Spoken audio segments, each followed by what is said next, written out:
Thank you for joining us today at live in Lee Library for a press conference with our mini reporters here who have joined us today.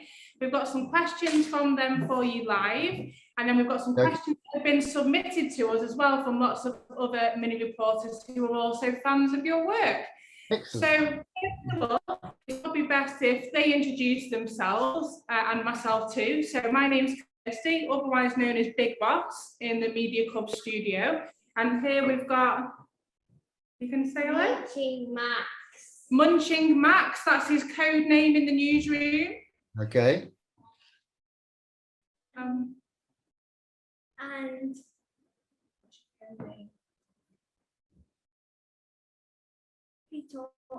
P-Talk, okay, and this is also Bradley. You want to say hello? And what's your name? Corey, and on the end here? Said hello. He's gone shy all of a sudden, but he's got questions for you, and his name's Ethan. Ethan, okie dokie, got it. So I'm going to let Bradley start us off because first and foremost, question for you.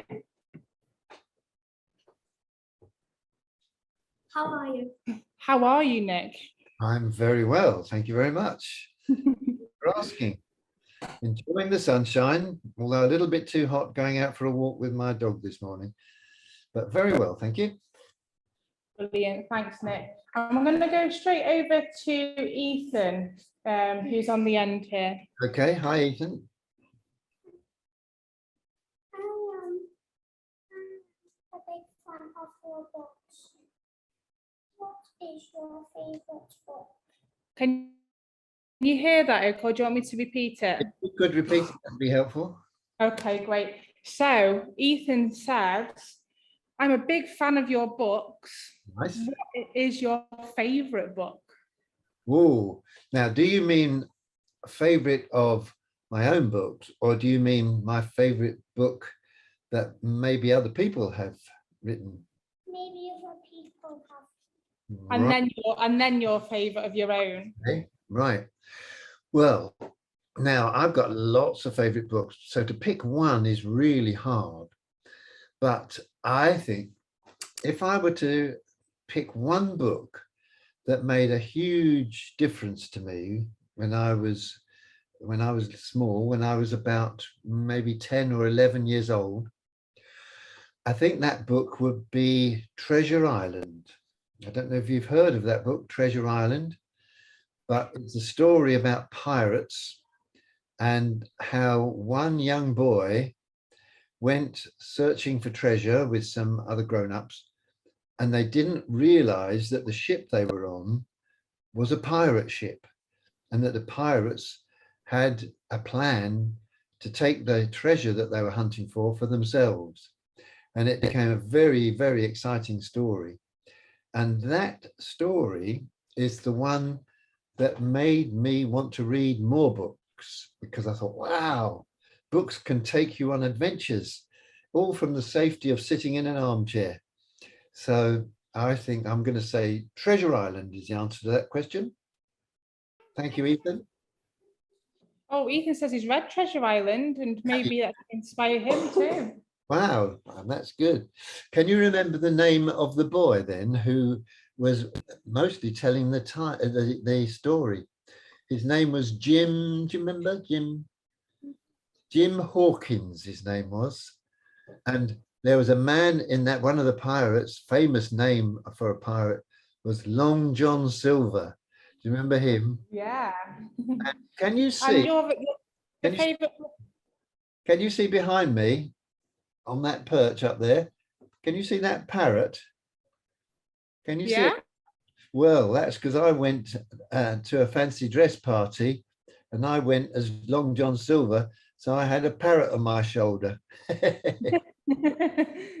Okay, now you want to know the favorite of my own stories. Well, do you know what? It kind of depends what day it is. One day it might be One Snowy Night. Another day it might not even be a Percy the Park Keeper story. It might be a book like, I don't know if you know, have you ever come across a book called The Whisperer? Do you know that story? Let me No. show you, because I've got a copy up here. And I can show you the Whisperer. This is the Whisperer. Can you see that? There. Oh, lovely. Yeah. That's, that's it. I like that one. You've seen that one. Well, I think that is one of my best stories. And actually, that story won a prize. It won what was called the Smarties Prize. And well, thank you. The Swizz is when you win the Smarties Prize, you don't get any Smarties. Oh no. They just give you some money, so you have to go out and buy your own Smarties. So how about that? Anyway, I hope that answers your questions. Thank you, Nick. We'll come back to you in a minute, Ethan. I think we'll go over to Max now for your next question. Okay. How do you feel being in front of everyone? How do I feel? I think he means, how do you feel about being famous? About being famous? Well, do you know, most of the time I just sit in this room working. So I don't sort of strut around the town being famous. I'm not like David Beckham. I can go into a super. David Beckham can't even go into a supermarket without people saying, "Hey, look over there, it's David Beckham." Nobody does that to me. So I don't really feel very famous, but I think my books are quite well known. And Yeah. I'm very, very pleased about that. I love the fact that people enjoy my stories. And I love the fact that some people have started to read stories for themselves because they read one of mine, a bit like I did with Long John Silver. But Absolutely. I don't feel very famous, but I don't mind if other people think I'm famous, because sometimes I think people would like to think they've met someone famous. So I've met some famous people and I like meeting them. I think if Percy the Park Keeper walked into Tesco's, people would recognise him instantly. They probably. I went into once and it was on dressing up day, and all the teachers had dressed up as Percy the Park Keeper, even the ladies. Oh wow, that's amazing. There were 11 Percy the Park Keepers. Bit confused. Anyway, hope that answers your question. Thank you very much. Can we go to yourself now?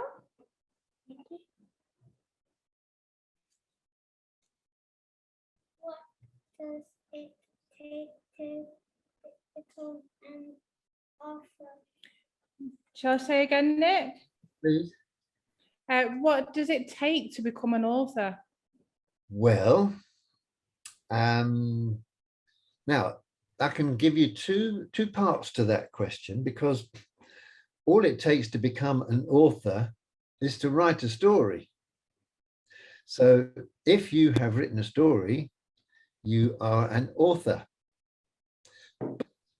If you mean what does it take to become an author with books in bookshops, well, that's slightly different, because then you've got to make somebody else take your story and turn it into books that can be sold. Now, when I write a story, the first stories I wrote weren't turned into books, but I was getting better at writing. I was getting better at telling the stories. And I guess that's what you guys are doing now, that you're learning how to do what you want to do. You're learning maybe to be journalists, reporters, or maybe you want to be authors as well. And everybody has to start somewhere. And you probably won't be asked to go straight to Newsnight after we finish this and report on this, but that's where it can lead. You see, I was your age once. I was at school. I started school. Well, I was 6 when I started school, because there were so many people trying to get into schools at that time and there weren't enough teachers. So I didn't start school till I was 6. But now I'm 76. And that's 70 years ago I started school, but I can still remember learning how to write, learning how to spell, learning how to make my stories interesting so that people wouldn't say, oh, that's too boring, I'm not going to read that. And because I write for children, I like to draw the pictures as well. So you might even want to practice drawing pictures if you wanted to be a writer of stories for younger children. Of course, there are books that don't have pictures in. Chapter books don't all have pictures in, do they? Lots of them do, but some don't. So that is what I would say. You have to become an author, and you have to practice. What you do is write and draw, if you want to do that as well. Practice and get better and better and better until people say, please, please write something for us. And it makes it very easy. Yeah, that leads us on to a question that we've got sent in to us, Nick. Do you write and do the animations of your books? And if so, then which do you prefer doing? No, say it again. Do I do what? Do you write the stories as well as do the drawings?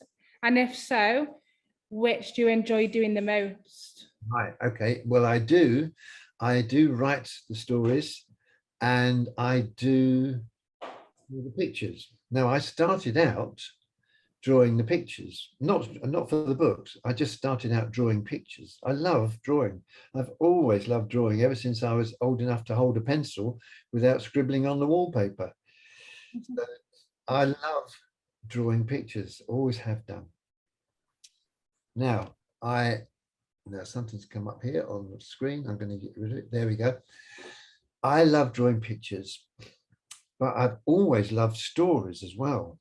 My mum used to read me stories, and my mum's mum, who was my granny, she loved stories as well. And she loved telling me stories and reading stories to me.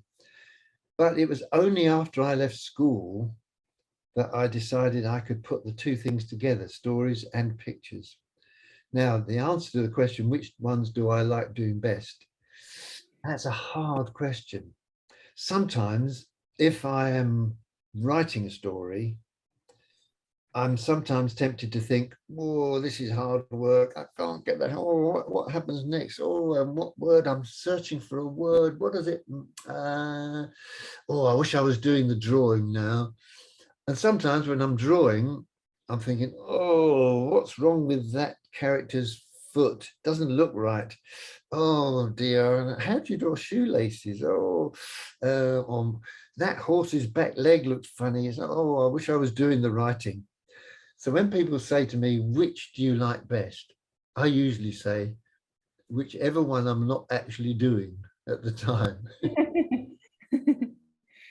Thank you, that's really helpful. And I think Ethan's got another question, haven't you, Ethan? You?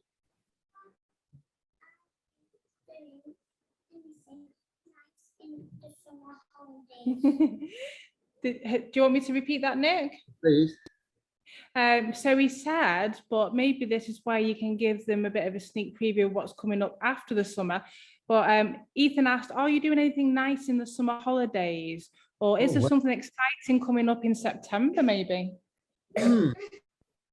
Well, there's lots of stuff going on in the summer holidays. Talking to people like yourselves, it's very enjoyable. I like that. It gives me a break from this workroom. I've got a window into where you are. So that's nice. I'm joining you. I've got a few other things that I'm doing like that. And I'm going down to Canterbury to meet some more young journalists down there, or young writers anyway. And they've had a competition, and I'm going to meet the winners of that and hand out prizes for that. So that'll be a nice trip.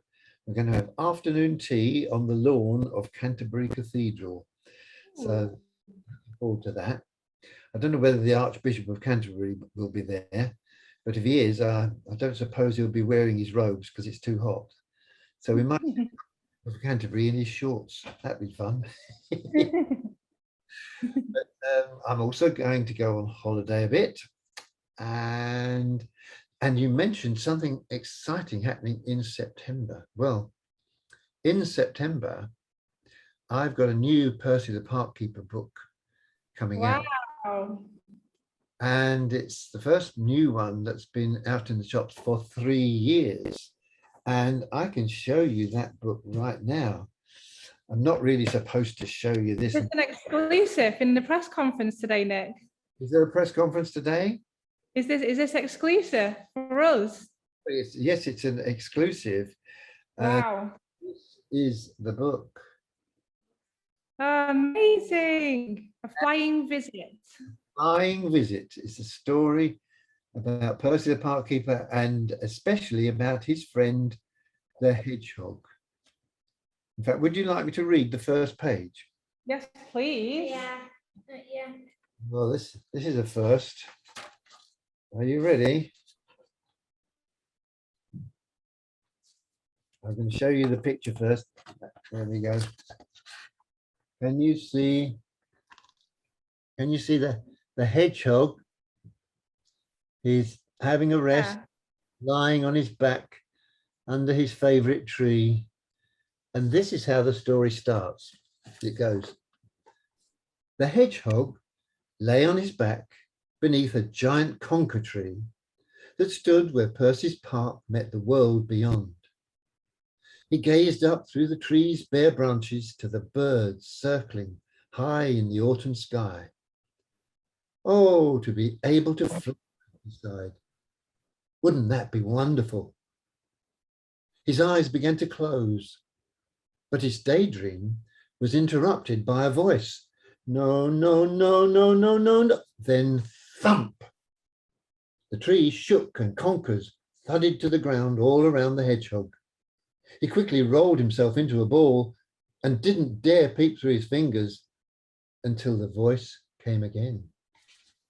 That's the first page of the book. Wow.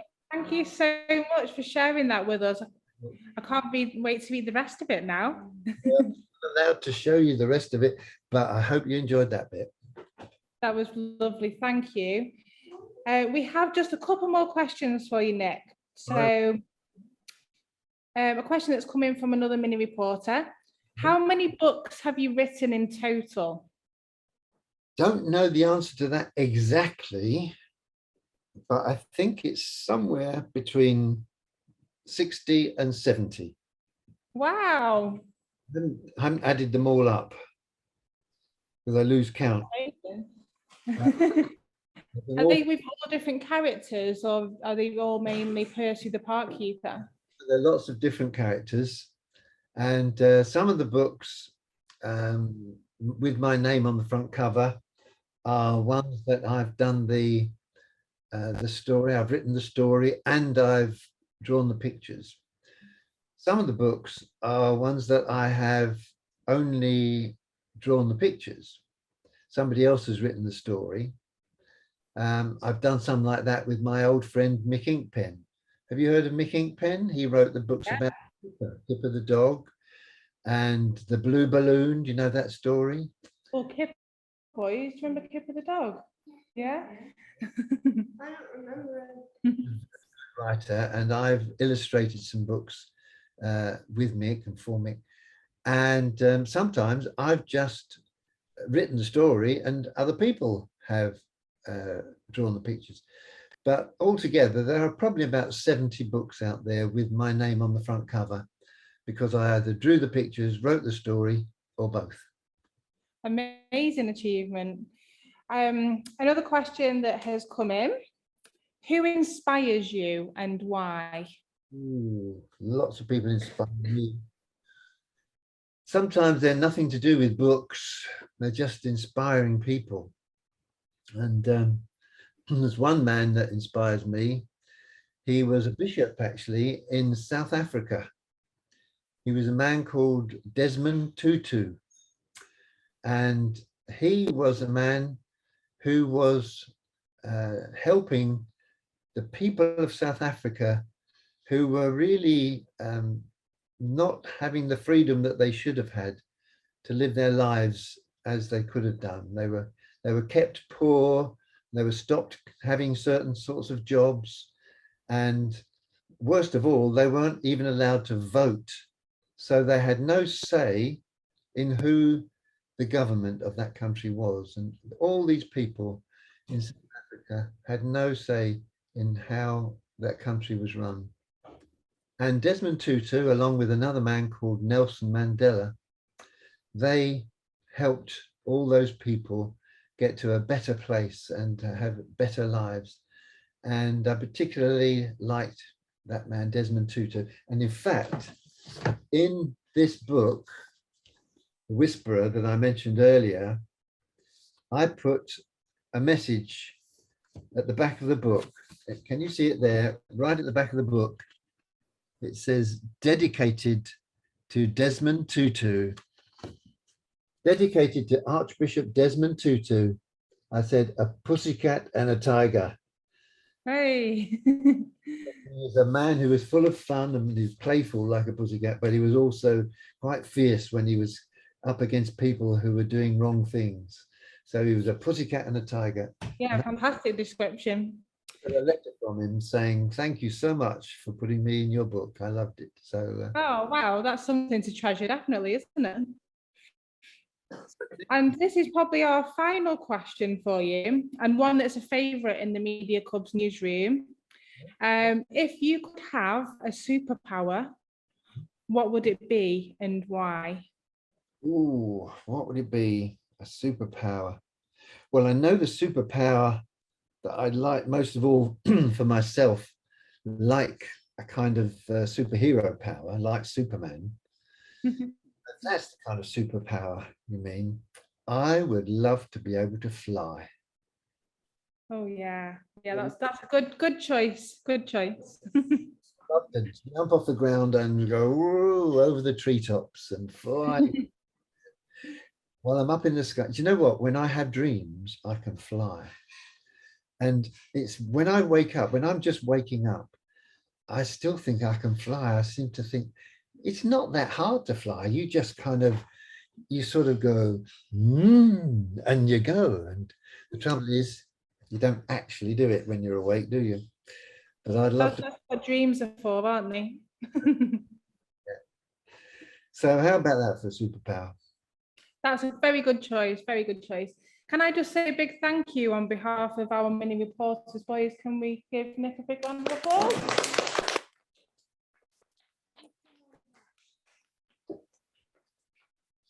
Thanks so much, Nick.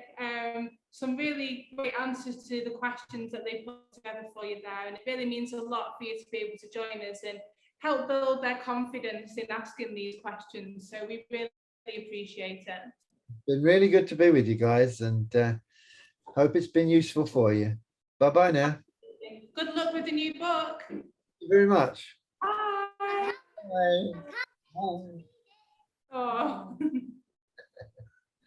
Bye. You can't wait to read it. Well, I couldn't hear that. Ethan said he can't wait to read it. Oh, okay, Ethan. Good on you. Bye-bye now.